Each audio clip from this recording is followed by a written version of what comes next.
It is time to go through all the books that I read the month of June. I read a total of 5 books, 4 were physical books, and 1 was an audiobook. So let's dive into it.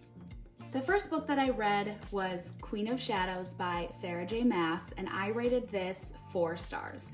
This is the 4th book in the Throne of Glass series, so I can't dive too much into the details of my thoughts because I don't want to spoil anything. But what I will say about this book is that there is a lot more action. What I really enjoyed about this is that a lot of the characters that we've invested in up until this point, we start to see their plot lines come together and these other characters meet each other, which made it very exciting. Sarah J. Maas does such a fabulous job describing the world, the characters, and just making you fall in love with every single character. I really enjoyed this book. I honestly couldn't put it down. It had so much action and it was really enjoyable. Next up, I listened to Listen for the Lie by Amy Tintera, and I rated this 5 stars. In this story, we are following Lucy, who was accused of killing her friend Savvy years ago, and a podcast comes out that starts discussing this case. The host of that podcast, Ben, is the one that's primarily looking into the case and comes to the town to try to investigate.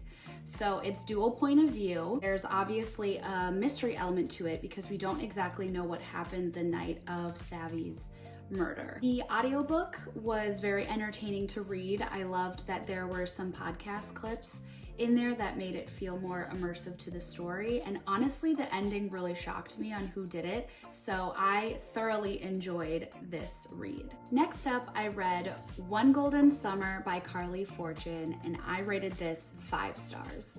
This is the perfect summer read. It is small town, beach town, and this is actually technically the second book following, I think it's called Every Summer After, and it follows the brother in that first book, Charlie Florek.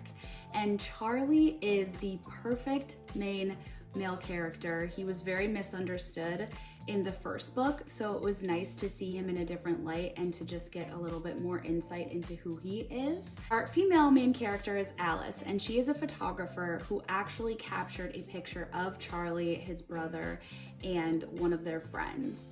It's a very famous photograph, and she had visited this beach town years ago with her grandma and takes her grandma back to the cabin that they stayed at after her grandma broke her hip. Carly is such a shameless flirt. The way that Carly Fortune writes his personality and everything, it is just so captivating, and I was giggling, kicking my feet.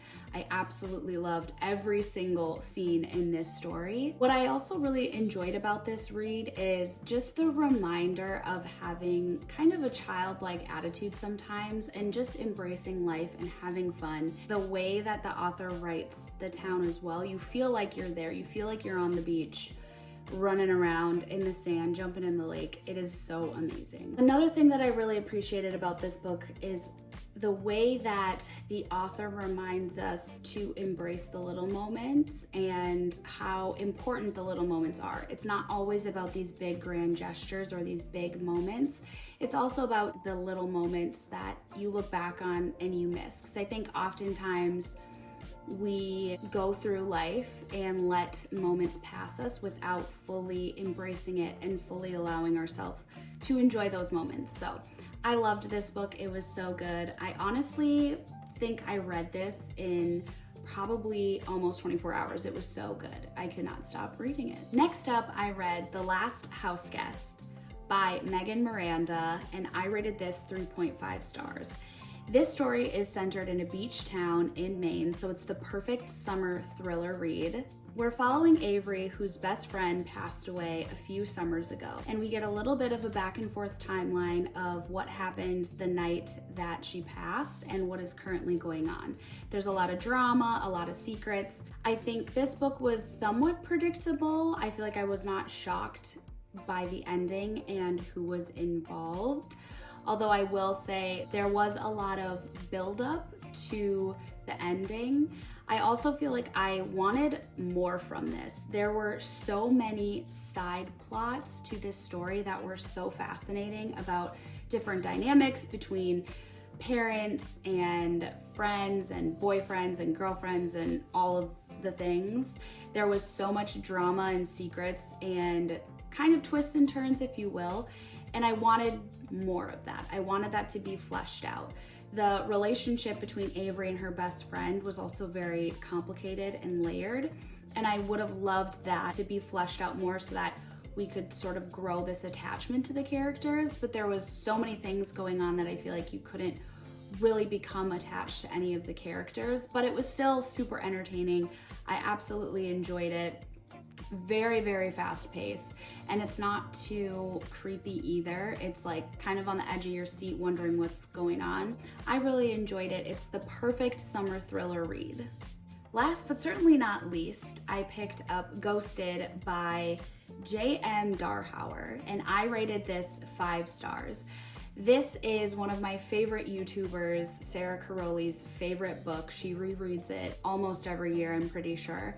And I had been wanting to read this for a really long time and finally decided to pick it up, and I am so glad that I did. This story, we're getting dual point of view. It's second chance. Kennedy is a single mom who is struggling to make ends meet.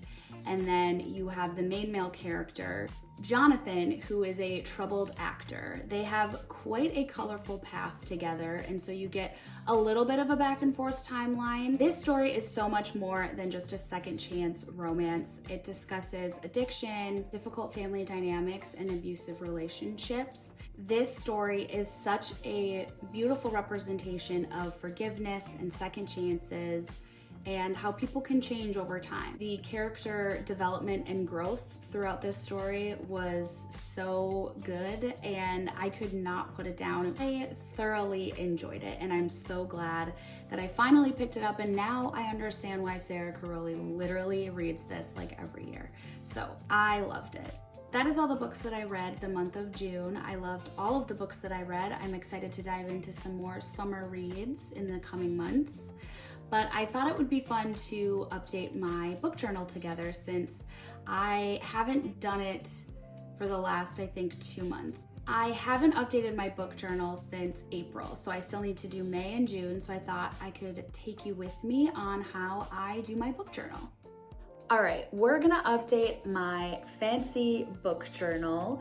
So the first thing that I do is I put together a sheet that I want to print out, whether it's the books that I read or little stickers and things like that. So that's what we're gonna do right now. So I put together the sheet here of the books from May, books from June, and I pull these from my Goodreads.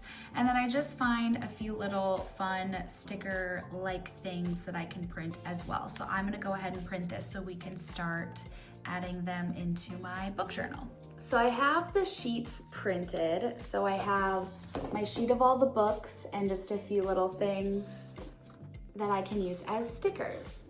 So we are gonna go ahead and update.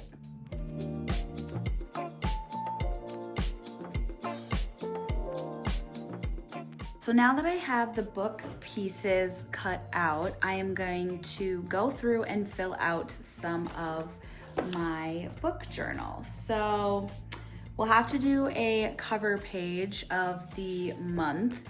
So I typically go onto Pinterest and kind of find some inspiration of different cover photos to do. So let's do that first.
This is the May spread that I did. This is the June spread that I did. Kept it simple and summery, springy, and I like how it turned out. Thank you so much for listening, and we'll see you next time. Bye.